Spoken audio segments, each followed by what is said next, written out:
Tu es en terminale, c'est ça? Et tu galères ici à comprendre le théorème des gendarmes sur ici les limites. Et ben regarde, dans cette vidéo ici, je vais tout expliquer et tu vas voir, il n'y a rien de difficile. Et voilà pour le théorème des gendarmes. Déjà, il faut que tu saches que le théorème des gendarmes, c'est un théorème également qui s'appelle théorème d'encadrement, mais que l'on utilise uniquement pour démontrer que la suite, en fait, elle est convergente. Tu as qu'une suite, elle est convergente, c'est-à-dire qu'elle aboutit à un réel L. Et que ici, cette suite-là, du coup, cette elle est convergente, mais elle possède une limite L qu'on va chercher à déterminer, tu vois, grâce à ce théorème. Je te lis ici le théorème.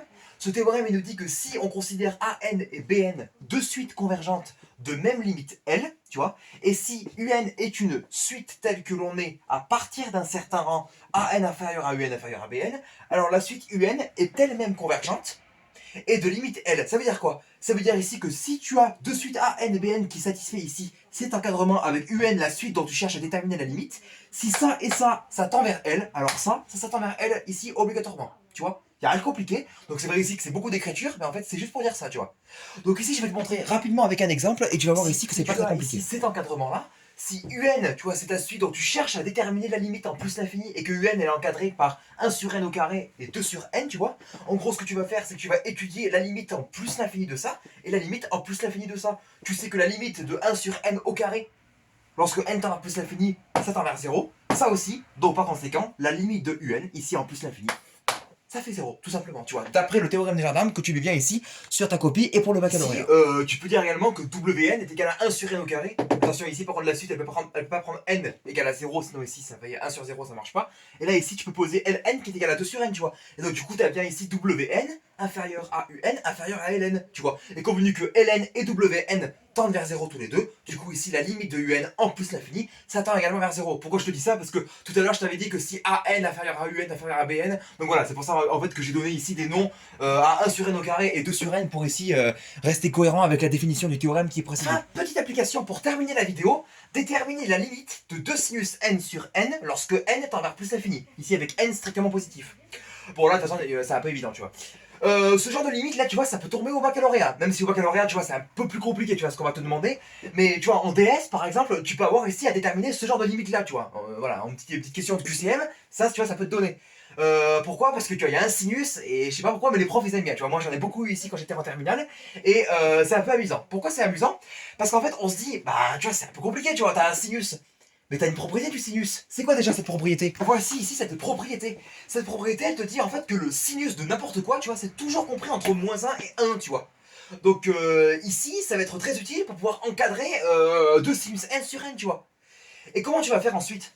Bah en fait, on cherche à avoir cette forme-là à la fin. Parce que pourquoi? Parce que si tu encadres cette forme-là, après tu pourras utiliser la limite des deux suites ici que tu auras, qui sera ici dans ton encadrement, pour en déduire la limite de cette suite-là grâce au théorème des gendarmes, tu vois.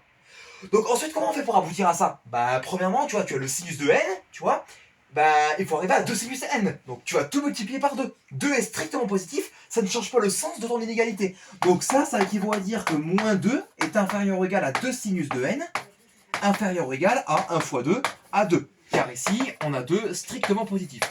Ça ici, il faut impérativement, tu vois, préciser ce genre de choses sur une copie de bac. Pour que le correcteur, tu vois, il voit que que t'es conscient de ce que tu fais, tu vois.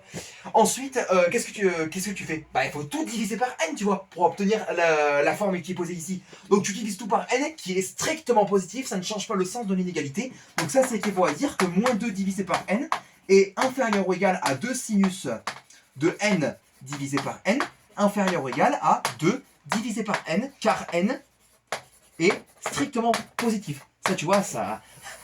Ton correcteur est super content quand tu mets ça, tu vois. Ensuite, eh ben, comment on peut déduire la limite de ça lorsque n tend vers plus l'infini? Eh ben, regarde, c'est encadré, tu vois. Et ben là, tu vas dire ensuite que la limite de moins 2 sur n lorsque n tend vers plus l'infini, ça fait 0, tu vois. Et que la limite de 2 sur n lorsque n tend vers plus l'infini, ça fait 0. D'après le théorème des gendarmes, tu le précises bien ici, ça sur ta copie, la limite de 2 sinus n sur n lorsque n tend vers plus l'infini est égale à 0. Mais ici, la rédaction attendue, on sait que la limite de moins 2 sur n lorsque n tend vers plus l'infini est égale à 0. Pourquoi? Parce que la limite de n lorsque n tend vers plus l'infini, ça tend vers plus l'infini. Donc par inverse, tu vois, ici tu as ça qui tend vers 0. Et que ici la limite de 2 sur n lorsque n tend vers plus l'infini est égale à 0. D'après le théorème des gendarmes, tu as la limite de 2 sinus de n sur n lorsque n tend vers plus l'infini qui est égale à 0. Ce qui est impératif de mettre, c'est ça là. Ça ici, il faut impérativement que tu cites le nom du théorème que tu utilises. Sinon le correcteur, il voit, bon, dans ta tête peut-être que c'est clair, mais si tu le marques pas sur une copie, le correcteur il peut pas savoir à 100% si tu comprends vraiment ici ce que tu fais et si tu maîtrises, tu vois, ici les théorèmes de ton cours, tu vois. Donc c'est important ici de mettre théorème des gendarmes ou théorème d'encadrement, tu vois, sur ce que tu veux, mais ici, voilà, le bon théorème à utiliser pour faire comprendre à ton correcteur que tu maîtrises ici ton cours. Donc voilà ici pour cette vidéo où on a parlé de théorème des gendarmes, théorème d'encadrement, et on a revu la base, j'ai envie de dire. Après ici, c'est à toi de t'entraîner sur de nombreux exercices. Et surtout, j'espère que cette vidéo est claire, abonne-toi, et comme d'hab, j'espère que ça t'a plu.